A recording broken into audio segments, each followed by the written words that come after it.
You know when you wake up first thing in the morning and you go to make your kids lunches and you can't find the lid to the Tupperware and something's still dirty that you need and you can't find the straw that goes in the sippy cup. You try to get ready and you can't find the pants that you're wanting to wear. You can't find your belt. Everybody's running late and it's just a crazy mess. That stress is 100% controllable. Let me tell you how. Hey y'all, it is Noelle Jones. Welcome back to my channel. I'm so excited for today's video because I have done some things in my life over the past couple of weeks that have lifted the stress off of me and helped my anxiety, and I want to share them with you. So in today's video, we're going to be talking about all things declutter and minimalism.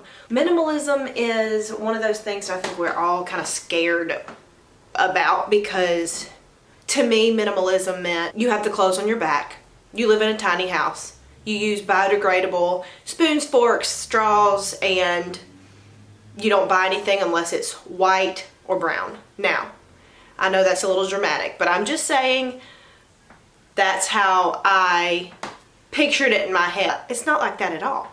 Minimalism basically just means that if it's not bringing you joy, if it's not bringing an added benefit in your life, you don't need it. You get rid of it. That does not mean that you have to go through your house and get rid of everything you own that you don't use on a daily basis.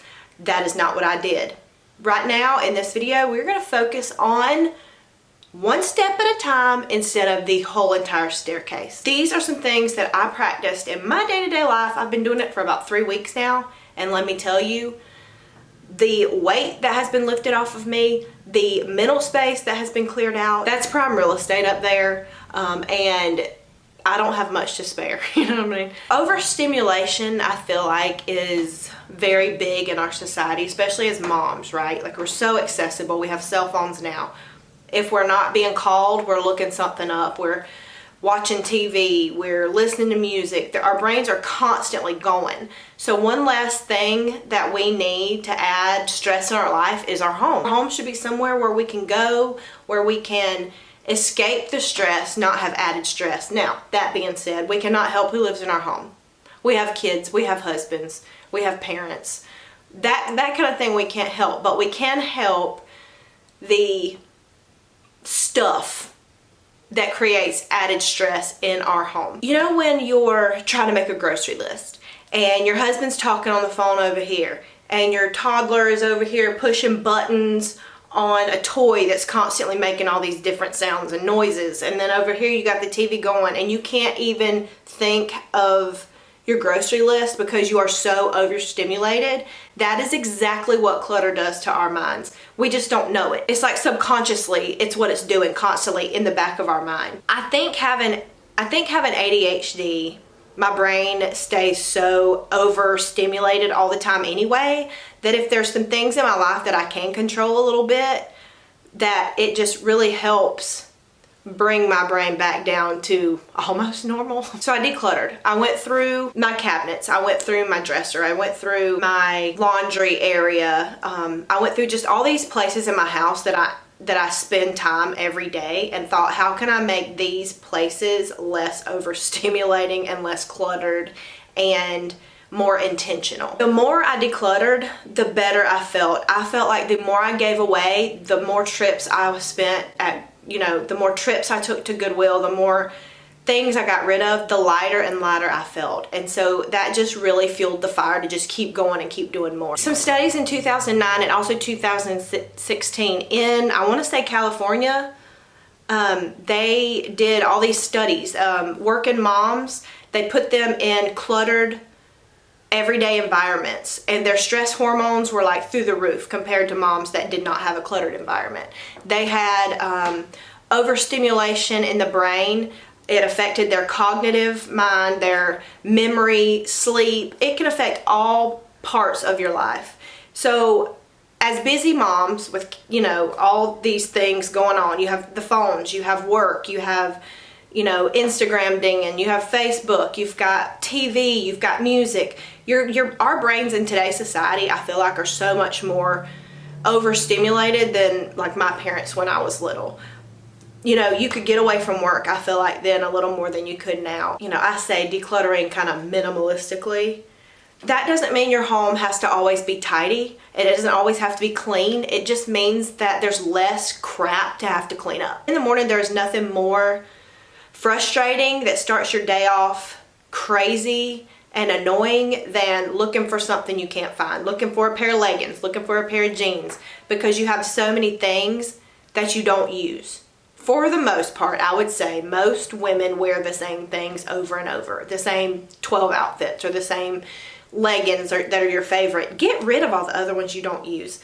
That way when you're looking for stuff in your closet, looking for a pair of shoes, looking for a shirt or a tank top, you're not going through a bunch of stuff that you never wear, digging and finding and cramming stuff back because you're in a hurry. Make it very intentional. Make your space functional and intentional. Go through your jewelry. Go through your jewelry stands, your nightstands. Get rid of things that are just taking up space and prime real estate in your house that are just clutter.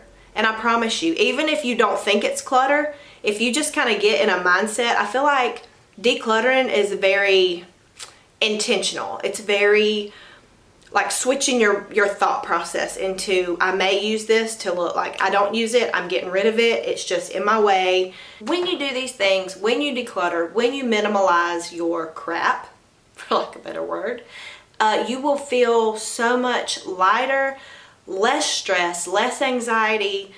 You know, there's a lot of things in life that we cannot control. But I feel like our clutter and our home is something that we can, and we want to make our home less of a stressor and more of a haven or somewhere to go when we're stressed. We don't want it to make us more stressed. If you're enjoying this video, I would love for you to give it a thumbs up. If you're not yet a subscriber, subscribe to my channel, and let's get on with the top 5 things you need to declutter out of your home to help your mental stability. Number 1, we need to get rid of throw blankets and throw pillows that we do not use. Probably one of the things that annoys my husband, there's probably 2 things, but there's probably a lot of things, but 2 of the things that he over and over says are like throw pillows on the bed. They live more on the floor than they do on our bed. So instead of keeping a ton of throw pillows, you know, get rid of the ones that are just kind of for looks, that just hang out on the floor, because who has time for that? You know what I mean? And let me tell you, when I come into my bedroom, it is so much more soothing and peaceful because I got all the crap off my nightstand that didn't belong there. I got all the stuff off my dresser. All those throw pillows and blankets we didn't use are out the door. Number 2, go through your bathroom. Declutter your old nail polish, old makeup, old deodorants, chapsticks, whatever, stuff that you don't use. How many of us use, and I know me, I'm talking to myself, use the same eye palette every day, or the same 2 eye palettes every day? Get rid of all the other ones. They're probably old anyway and have bacteria growing on them. Just get rid of them. Old rags and towels that you don't use, or that have holes in them, stained, whatever. Get rid of them. Just get rid of the clutter. Space number 3, that's something really easy that you can work on, is your kitchen cabinets. Whether it's food that's expired, whether it's kitchen gadgets that you don't even use anymore, your junk drawers, stuff like that. It'll take 30 minutes, but putting it off takes so much longer, and once you do it, I promise you, you're gonna thank me. My worst place in the kitchen that I took the most time, it didn't even take time, I just threw the most away or gave the most away, was the mugs and cups. I literally use the same 2 or 3 mugs for my coffee every day, even if I have clean ones in the cabinet and then the dirty ones are in the dishwasher or clean in the dishwasher. I'll grab those and wash it before I will use one of those. I can't explain it scientifically, but my coffee tastes better in my cuter mugs. It is what it is. So I got rid of all the mugs, all the kitchen gadgets we don't use, cleaned out the junk drawers. One of our biggest spaces in our kitchen that was so stressful was our countertop, where my husband throws all his crap at the end of the day. It don't bother him. It don't bother my kids. It drives me crazy because it's clutter. It's just my brain going, you know, I don't know the word for that, but my brain was like. The problem was with our kitchen was there were places and things that were not functional. Now, putting everything in a clear bin is not gonna fix your life. Go put things in a bunch of clear bins. Yes, it's beautiful, but sometimes it's not functional. And if it's not functional, it's not gonna stay that way. We had phone chargers all over the counter, phone chargers, iPad, whatever chargers in this one corner, and they were just piled up. And I'm the only one that it annoyed, but I thought I have to fix this. Where we store all our chargers are in my husband's nightstand, in a box that says literally chargers. But we don't ever put it there. They don't ever make it there. So I had to figure out a functional space. I cleaned out that junk drawer in literally 5 minutes, maybe less than 5 minutes. Cleaned that out, made a specific place for the phone chargers because it's right there where he charges his phone. It's functional and it gets put away. The fourth place is books, DVDs, and should I say VHSs? Do anybody even have those anymore? I don't know. DVDs? Probably not. But books. Tons of books. I read books, keep them in a bookshelf, get rid of them. I read them once. I'm not going to read them again. Take them somewhere and let somebody else read them. Get rid of them. It makes the whole room look better, not so cluttered. Number 5, I've not got there yet, but it will really help me, is the car. My car's a mess. I think I live in my car more than I live in my house.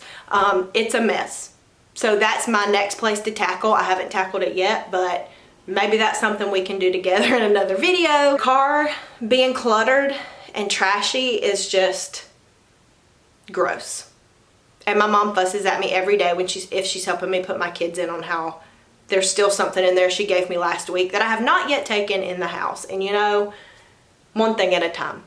I'm not Superwoman.